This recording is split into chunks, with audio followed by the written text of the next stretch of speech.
good thing about this ride around here is that it changes every time you're here. Depending on the season of the year and how much water you've had is going to dictate how much you can do around the river. Because a lot of times you get down there and you got these nice big sandbars out everywhere and all these trees are exposed. It makes good for you know, picnicking. So we always carry the lunch and everything down there, you know, and that's a lot of fun.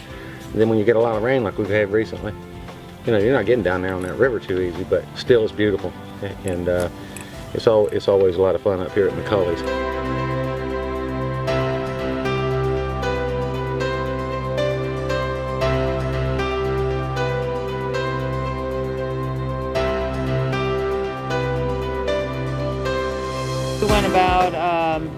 We probably went about 10 miles today. Yeah, I believe so. And to me, the best part is going along the river and seeing the ancient sinkholes on the one side and the river on the other, because the bank is so deep, and all the color along the trails right now with the yellows and the reds.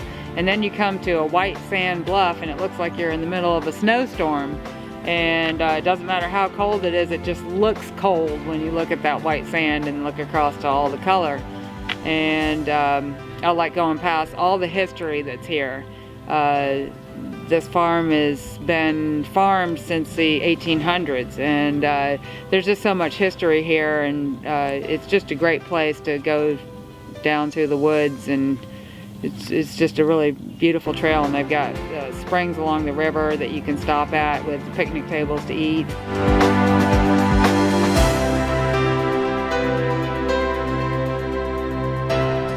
Crazy that the banks can be, what, 50, 60, 80 feet tall, and it floods regularly. Yeah. I mean, that, to me, that's crazy. That's such a huge difference in elevation, that this river could just take over and flood into the surrounding woods when it's 60 feet down there, 70 feet down. That's crazy. It's amazing. It's amazing. I like this trail down the river for a number of reasons. You know, you've got dappled sunlight, and you've got the nice majestic oaks and so on. They offer shade enough during the day so that you're not overwhelmed with sunlight at any given time. You're not too cool or too hot. But you know, you've got close quarter riding, plus you have the opportunity to open your horse up. You know, you can gate your horse, you can canter your horse in areas. You're not restricted to doing just one particular thing. And you don't have to worry too much, you know, about running into limbs, you know, down in your face. Yeah, they keep it real well trimmed out. But I agree with you on the scenery out here. Definitely, you know, the forest attracts me. I'm a tree watcher, and plants and the wildlife and stuff. Right. I like that. So the trees attract me right away. I'm looking at these old majestic oaks that are possibly 100 to 125 years of age. You know, they tell a story themselves.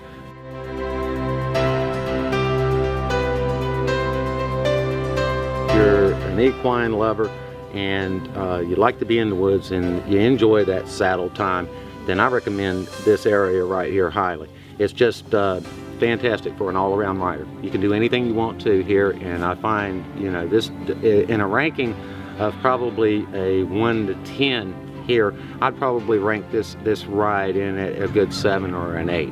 It's very nice. And the farm, the way the amenities are, is there's about 7 or 8 different little areas for camping. So if you have a group that you want to bring that's 10 or 15 campers, then it can be accommodated where you can basically be in the same area. If you want to get a group together in primitive camp, then there's basically unlimited space for that to high tie your horse.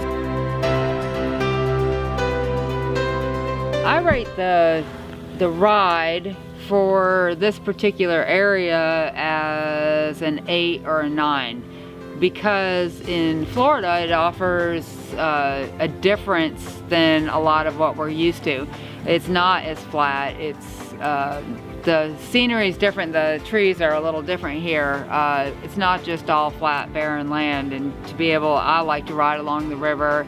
I'm a tree person, so I just like to look at all the trees and the different seasons here, bring out the different colors in the trees. The cypress trees get a lot of color on them in the fall. And then in the springtime and summertime, we have a heavy canopy because the cypress trees get very full. So in the wintertime and in the fall, we get to see the edges of the river, which we wouldn't normally see in the spring and the summer. The good thing about riding here in the spring and the summer is it stays covered so that no matter how hot it is out in the open, it stays shady and cool down there on the trails. So I really like this place riding wise, 8 or 9 when it comes to riding in the south. Florida has dedicated both the state and also the different water management districts, believe it or not, to opening those up to the public, to luckily for us, for horseback riding, but also other recreational opportunities that a lot of states don't have. A lot of states have water, they all have water management areas, but not all of them thought that they should also be enjoyed by the public.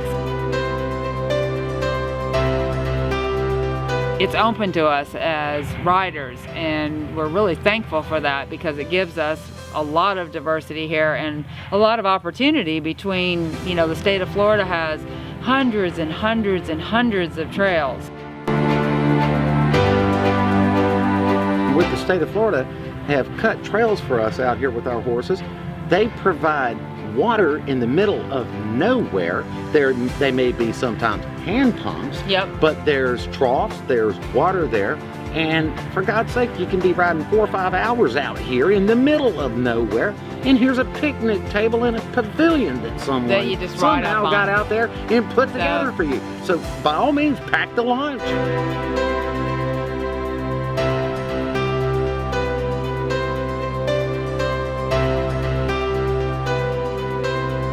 You're not allowed to bring your dog out on those areas. They want your dog to stay at home. But you know, a lot of people ask us, and we do ride with our dog in the National Forest, but other than that, most of the areas are not open to your dogs. Where we know a lot of states they are, but here in Florida, a lot of them aren't because a lot of people don't want to come around the corner and see a dog because their horses are afraid of the dogs. Right.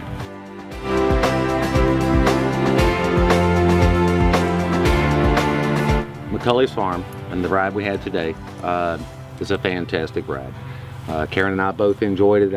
I always enjoy my time with Karen in the woods, more so than any one person there is. She introduced me to it, and I'm so thankful, and I hope that I've got many years with you enjoying what God has offered us out here. Made everything better for our relationship because it's something that we can enjoy together. We always liked the outdoors, but he was doing one thing, I was doing something else, and now we have all this together time where we're camping and riding and talking around the fire and cooking together, and it's great.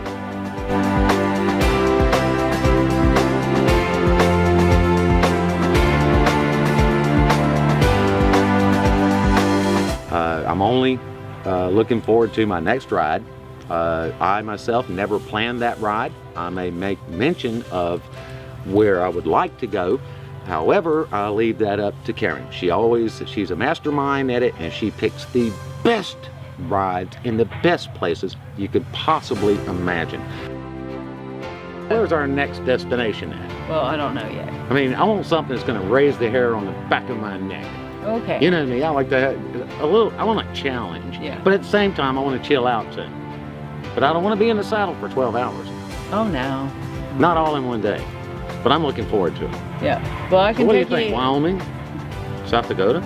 Oh yeah, we're gonna do all that. All right, And then let's get there. you wanted a challenge, so like maybe the skyscrapers of Atlanta. Really? But I'll still stick to the woods. Nature provides too much for us out here. And Yep. I love it. So plan us another trip. I look forward to it. Yep. We'll see you guys on the next trip.